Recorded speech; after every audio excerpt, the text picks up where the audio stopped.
Hello viewers, today we will be going through the 2 wattmeter method. So here we will be proving that the 2 wattmeters will be sufficient to measure the power in a 3-phase circuit.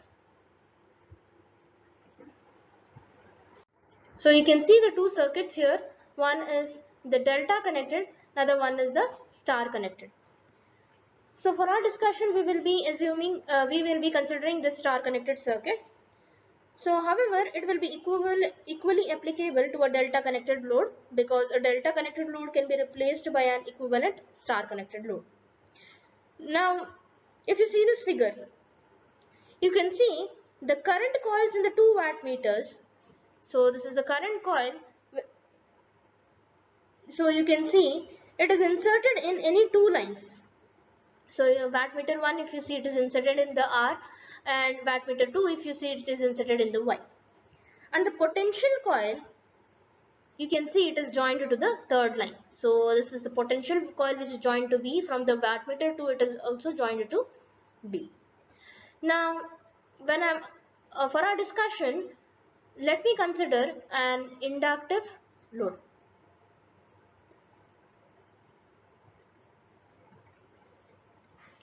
So naturally inductive load means current will lag voltage.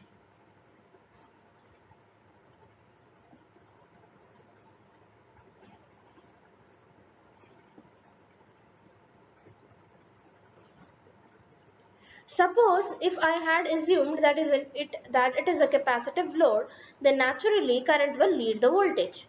So what happens is the circuit will remain the same, but the vector diagram will change.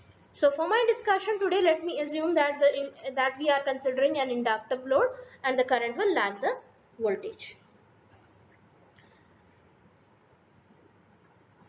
So here, as I've already told you, we are considering a star connected load.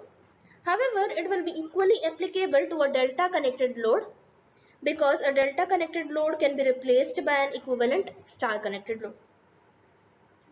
Now before going into the derivation, let us see how we can draw the vector diagram.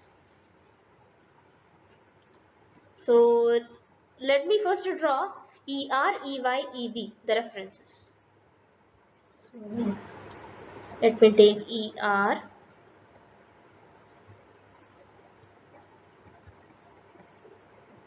Exactly 120 degree from here you will have EY. Sorry.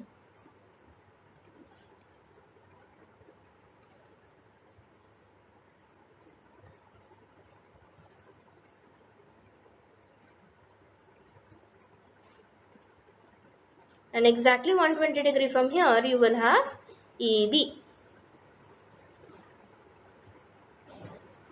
So this is 120 degree. This is 120 degree. And this one is 120 degree again.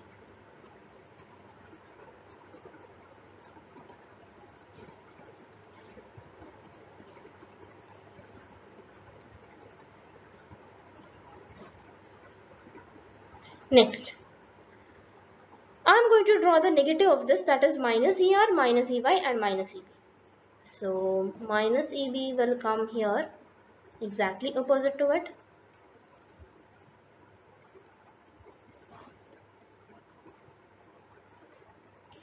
Minus EY will be coming exactly opposite to it.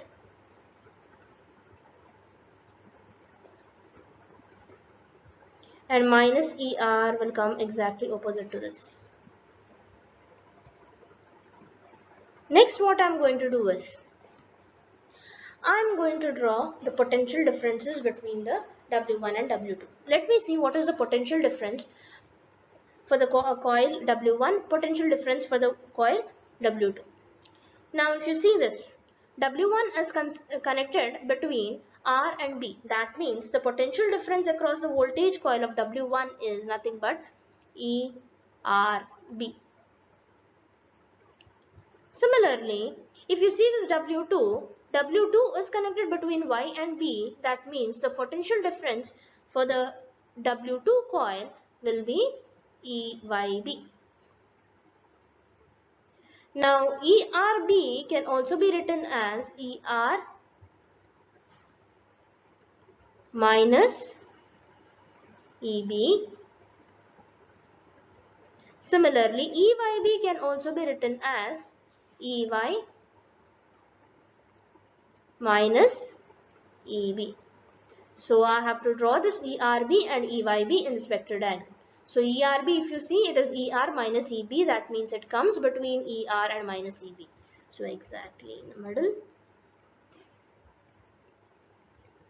This is ERB. So this is 120 degree. That means this one will be 30 degree.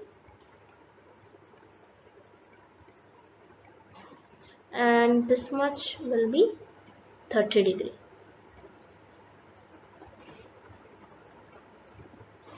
Next, EYB is equal to EY minus EB. That means it comes between EY minus EB.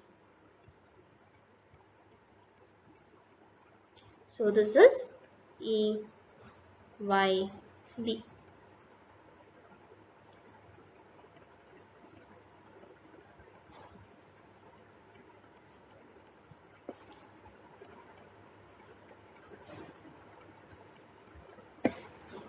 Next, as I've already told you, it is an inductive circuit. That means inductive load, that means current will lag the voltage.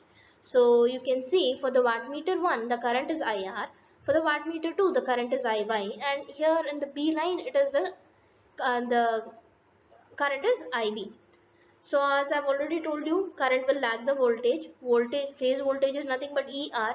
That means current will come after ER. That means somewhere here I will have the current IR. So I am going to assume that the current IR will lag the phase voltage by an angle phi. Similarly, current IB will lag the phase voltage EB. So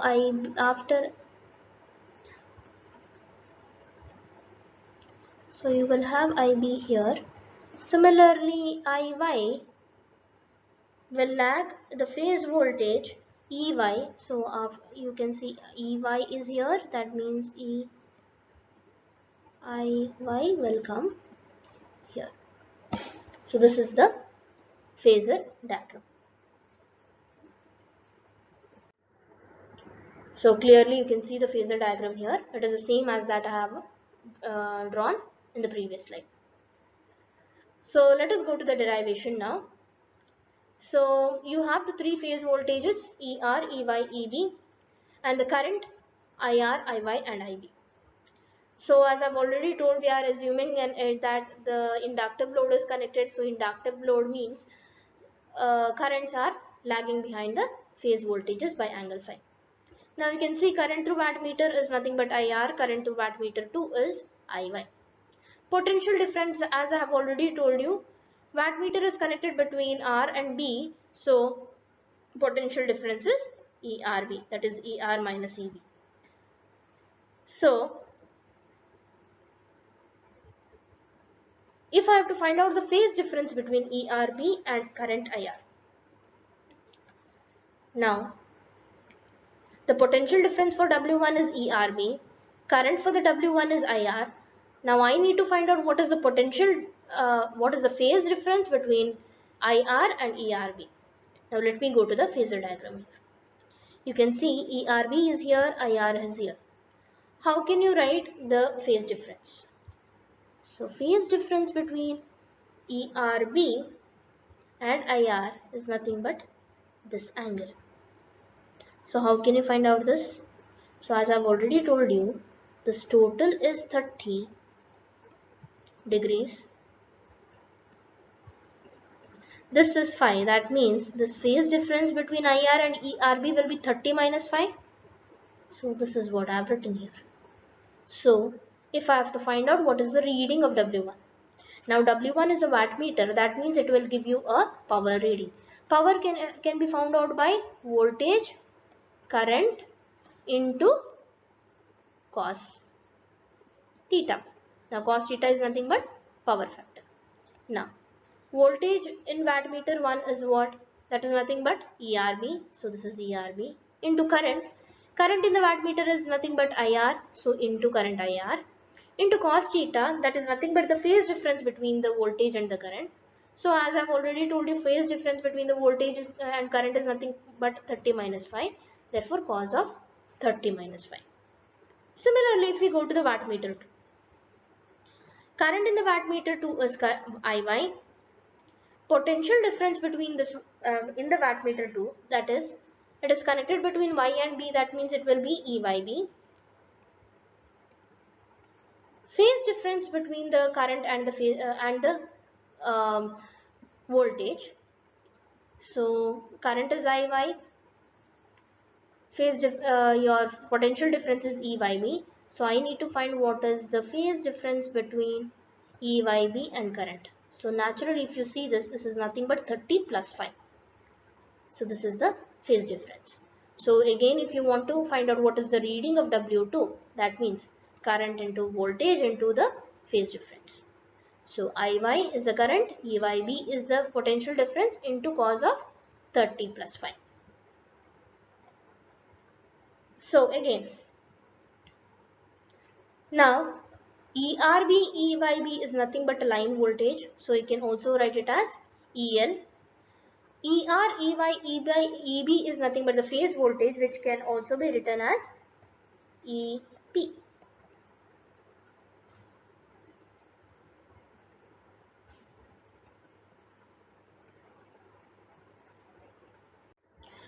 So you had got W1 as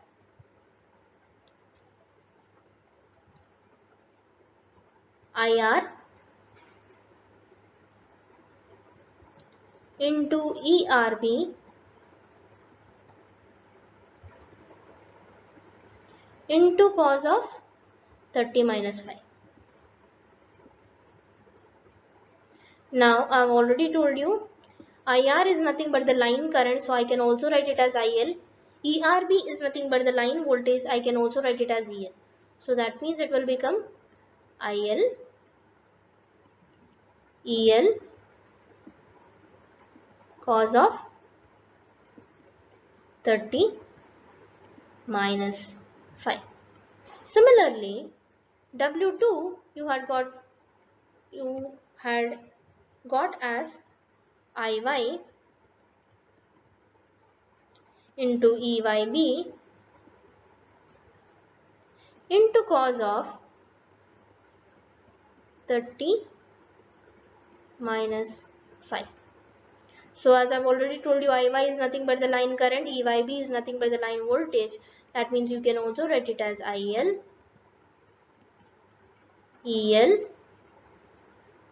cos of 30 minus 5. So this is what is written here. Now I need to find out what is the final equation. Now if you go back to your trigonometric equations, so you might have already known what is cos of x minus y.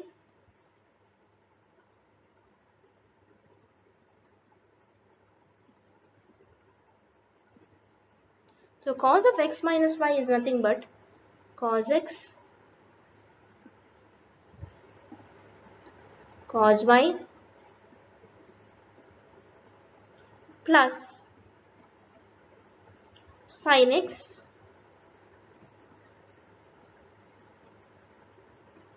sin y. Similarly, there is another trigonometric equation, it is cos of x plus y. So you have cos x cos y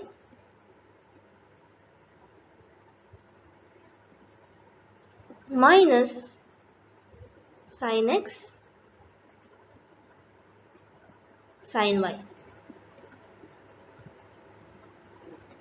So using these two equations, let me solve this. So cos of 30 minus 5 is nothing but cos of x minus y here. Cos of 30 plus 5 is nothing but cos of x plus y. Using these two equations, I can substitute and find out what is the final equations. So I have substituted it like this. cos of 30 degree into cos of y plus sin 30 degree into sin y. Similarly for the second equation, cos 30 degree cos phi minus sin 30 degree sin phi. So E and IL I have taken it as common. So you can see sin 30 sin phi and minus sin 30 sin phi. You can cancel this. You have 2 into cos 30 cos phi. Now what is cos 30? Cos 30 degree is nothing but root 3 by 2. So if you substitute this, 2 and 2 cancels. That means you will have root 3 EL cos phi. So you can see that the total power absorbed in the three-phase load is given by the sum of the 2 wattmeter readings here. So you can prove that the 2 wattmeters are sufficient to measure the power in a three-phase balanced circuit. So let us go to the next topic, that is the power factor of a balanced three-phase load. So we have two cases here. One is the lagging power factor, another one is the leading power factor. First let us go to the lagging power factor. So if we consider an inductive load, what happens is naturally the current will lag the voltage. So we will have a lagging power factor. So we have already considered this case while deriving the 2 wattmeter method. So I have directly drawn the vector diagram here. It is the same as that of the 2 wattmeter method derivation. So in the 2 wattmeter method derivation, we had already found out what is the W1 reading, what is the W2 reading. So I have directly written it here. So let us find out what is W1 plus W2. So as I've already told you, we had used this cos of x plus y